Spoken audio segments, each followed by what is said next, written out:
de sub umbrela noastră. Wow. Face asta, deci chiar nu înțeleg de ce face asta. Și tot ce primești este ploaie și planuri date peste cap.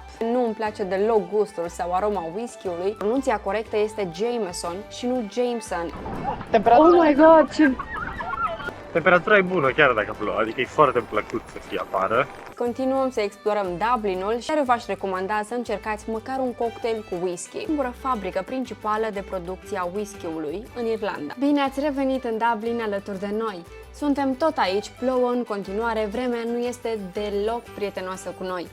Deși înțeleg că acesta este specificul zonei, este într-o oarecare măsură frustrant să știi că ai cheltuit bani ca să ajungi aici și tot ce primești este ploaie și planuri date peste cap de vreme. Dar, chiar și așa, uzluarcă și cu picioarele murate, încercăm să nu ne lăsăm prea tare impresionați de ploaie și să ne vedem de lucrurile pe care ni le-am propus să le facem încă de când am plecat de acasă. Așadar, astăzi continuăm să explorăm Dublinul și mergem la distileria Jameson. Fondată de John Jameson în 1780, astăzi fosta fabrică este un monument al whisky-ului irlandez. Localizarea și experiența sunt extraordinare. Ca și la Guinness Storehouse, și de aici poți să-ți cumperi mai multe tipuri de bilete. Sunt tururile de distilerie simple, cursuri de preparare de cocktailuri și sesiuni de degustare de whisky premium. Guys, welcome to our process room. Is everybody at a station? La primul etaj al clădirii este un bar imens Jameson. Dacă nu vă plac whisky-urile, să știți că se vinde și bere, dar eu v-aș recomanda să încercați măcar un cocktail cu whisky. Deși mie nu îmi place deloc gustul sau aroma whisky-ului, am băut două cocktailuri absolut delicioase. Noi am avut un tur ghidat de o femeie care a fost pur și simplu fabuloasă. Am râs într-una și a făcut întreaga experiență mult mai frumoasă și mai interesantă. Tururile sunt cu grupe de 10-12 oameni și ai timp și spațiul potrivit să pui întrebări și din sală chiar au fost întrebări super pertinente la care eu nu m-aș fi gândit. Spre exemplu, un american a întrebat dacă e adevărat că se lasă whisky-ul în butoaie împrumutate din Statele Unite, iar ghidul a confirmat. A spus că Jameson își lasă whisky-ul în butoaie de stejar în care a stat bourbonul înainte. Haideți să vă povestesc în linii mari ce am aflat despre producția de whisky Jameson. Că tot veni vorba, ni s-a spus că pronunția corectă este Jameson și nu Jameson, așa cum suntem noi obișnuiți. Procesul de producție începe cu selecția și malțarea orzului. Cereala petrece 2 sau 3 zile într-o cameră sterilă, timp în care este hidratată pentru a ajunge la o umiditate de 45%. După ce s-a atins această umiditate, se declanșează încolțirea. Orzul este apoi zdrobit pentru a obține o pulbere numită grist. Gristul este amestecat cu apă caldă pentru a crea un amestec numit must. În acest moment se adaugă și drojdia care transformă zaharurile din must în alcool. Procesul de fermentație poate dura mai multe zile și se desfășoară în cuve speciale de fermentație. Mustul fermentat este supus distilării pentru a separa alcoolul de impurități. Jameson folosește un proces de distilare triplă, ceea ce înseamnă că whisky-ul este distilat de 3 ori.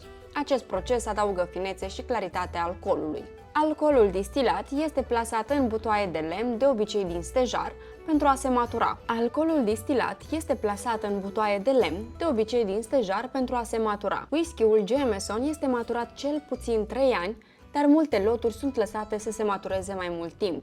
În timpul maturării, whisky-ul își obține culoarea și aromele caracteristice din lemnul butoaielor. După maturare, diferite loturi de whisky sunt amestecate împreună pentru a crea profilul de gust specific Jameson. Whisky-ul este adesea diluat cu apă pentru a ajunge la concentrația alcoolică dorită înainte de a fi îmbuteliat. La final, acesta este îmbuteliat și etichetat în fabrică, pregătindu-se pentru distribuție. Jameson are o singură fabrică principală de producție a whisky-ului în Irlanda. Această fabrică se numește Jameson Distillery Middleton și este situată în orașul Middleton, în Cork, un oraș din sudul Irlandei.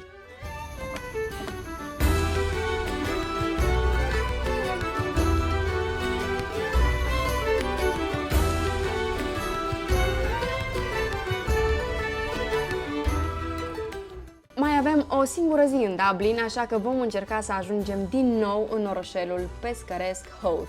Acesta este situat pe coasta estică a Irlandei, la aproximativ 15 km nord-est de centrul orașului Dublin.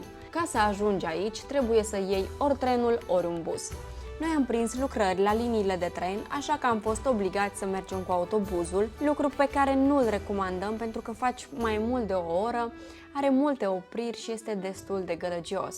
Am prins o zi de duminică ploioasă și am avut norocul să găsim deschisă piața de duminică din Howth Market. Această piață este un loc popular pentru localnici și pentru turiști și oferă o gamă de produse de la alimente până la obiecte de artizanat. Bună dimineața! În sfârșit am ajuns în Howth după 2 încercări eșuate. Foarte bine, mă simt mai bine că nu plouă decât am ajuns.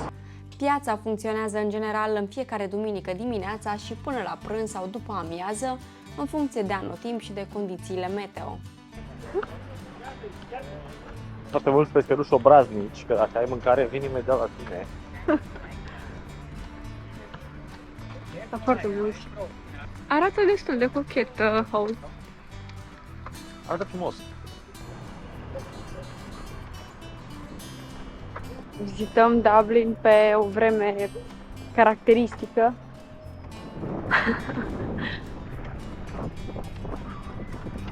Și chiar e frumos, e chiar o experiență autentică să vizitezi Dublin pe o vreme așa ploioasă, mofărâtă. Frumos!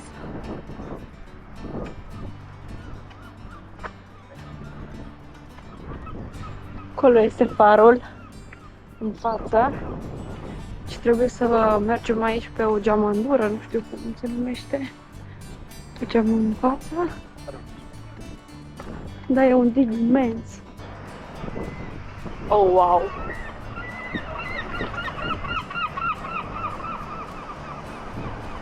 Doamne, este extraordinar! Ce frumos e! Ionuț a și pus să facă poze. Este un loc extraordinar. Doamne, cât e de frumos!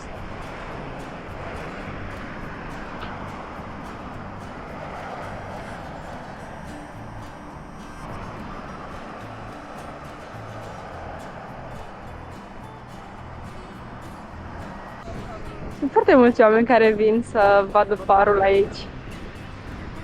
Nu e o vreme foarte plăcută.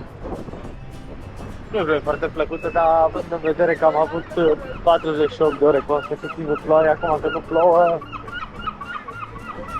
Da. o încadrăm la capitolul vreme bună. Ce voiam să zic e că, deși nu e o vreme foarte plăcută, e enjoyable să fii aici, e plăcut Da, să da. stai și să te uiți la mare, la valuri. Temperatura... Oh my god, Am zis că sunt obraz. ce violenți sunt! Oh my god! Wow, pescărușii ăștia sunt foarte obraznici.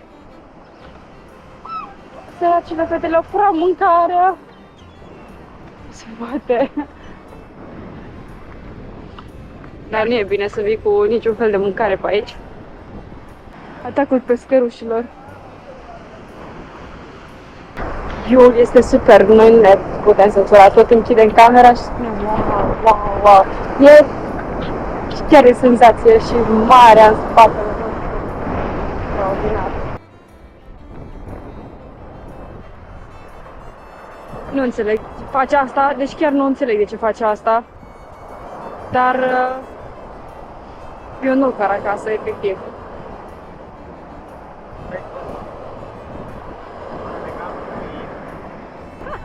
Și cum te simți acum? Crezi că a fost în regulă să faci asta? Da.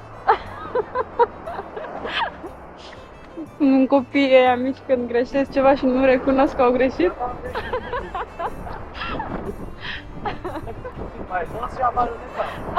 Sper că am filmat, că nu știu exact ce făceam în momentul ăla. Stau și mă gândesc dacă s-ar fi întâmplat ceva. Oare cum aș fi reacționat? Ce aș fi făcut dacă s-ar fi întâmplat ceva?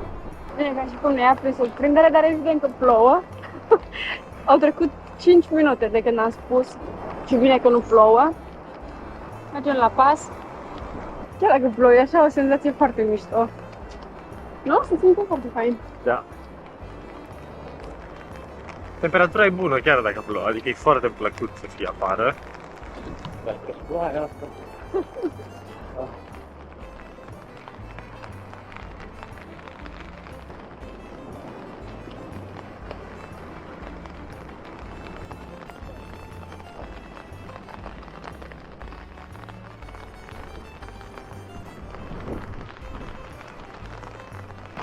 de sub umbrela noastră. Ploaia s-a întețit, acum plouă destul de rău. Trebuie să căutăm un local unde să mâncăm pește bun.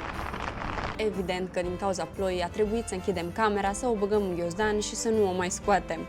Am stat puțin la far, dacă tot am ajuns, și în ciuda ploii am încercat să ne bucurăm de loc, un loc pe care cine știe dacă îl vom mai vedea vreodată. Ne-am întors în apropierea stației de bus și am mers în port, unde pe o parte sunt embarcațiunile de pescuit ancorate, iar pe cealaltă sunt magazine și restaurante cu specific de pește. Deși ne așteptam să fie o mare varietate de pește, să știți că am avut doar două opțiuni care au fost destul de scumpe pentru cât de aproape era marea de restaurant, dar am observat deja că dacă vrei în Irlanda să mănânci mai sănătos și fără prăjeli, trebuie să scoți ceva bani din buzunar.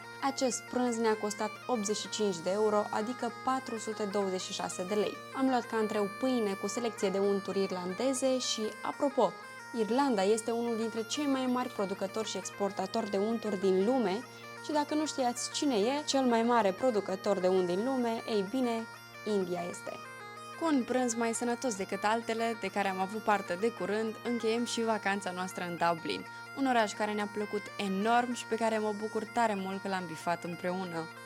Uitându-mă înapoi, dacă aș avea doar 2-3 zile de petrecut în Dublin, aș alege să merg la Trinity University să văd Book of Kells și The Old Library, găsiți în primul vlog postat, apoi aș petrece o seară în Temple Bar Area și aș vizita distileria Jameson și, desigur, Guinness Storehouse. Mai sunt lucruri de văzut și de făcut și, cine știe, poate ne mai întoarcem în Dublin.